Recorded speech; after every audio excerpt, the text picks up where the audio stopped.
গোপন সংবাদের ভিত্তিতে তথ্য পাই যে আশুলিয়ার উক্ত আবাসিক ভবনে একটি সম্ভবত অস্ত্রধারী সন্ত্রাসী গ্রুপ অবস্থান গ্রহণ করছে।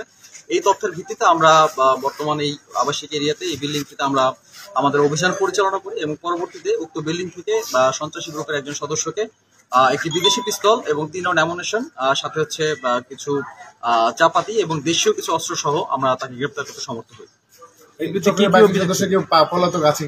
বাকি সদস্যদের বিরুদ্ধে আমরা যথাযথ আইনের ব্যবস্থা এবং তাদের গ্রেপ্তারের আয়তায় আনার জন্য আমরা যথাযথ ব্যবস্থা গ্রহণ করব। যে গ্রেপ্তার হয়েছে তার পেশাটা কি বা মূলত কি করে? আচ্ছা, আসলে এরিয়ায় বিভিন্ন ধরনের সন্ত্রাসী কার্যক্রমের সাথে সে জড়িত এবং আমরা তার সম্পর্কে আমাদের পূর্বে তথ্য ছিল যে চাঁদাবাজি থেকে শুরু করে বিভিন্ন ধরনের অস্ত্র সন্ত্রাসের সাথে উক্ত ব্যক্তি জড়িত। তার বিরুদ্ধে কি আইনানুগ ব্যবস্থা নিব?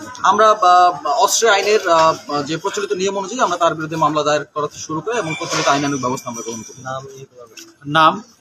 তার নাম হচ্ছে মোহাম্মদ মাসুদ। ঠিকানা, বাড়ি?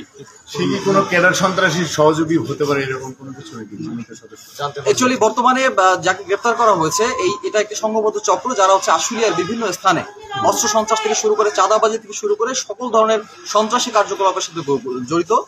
এখানে একটি সংঘবদ্ধ চক্র বর্তমানে বিদ্যমান রয়েছে। আমরা এই চক্রটিকে ধরার জন্য সর্বাত্মক ব্যবস্থা গ্রহণ করবো ইনশাআল্লাহ। Thank you.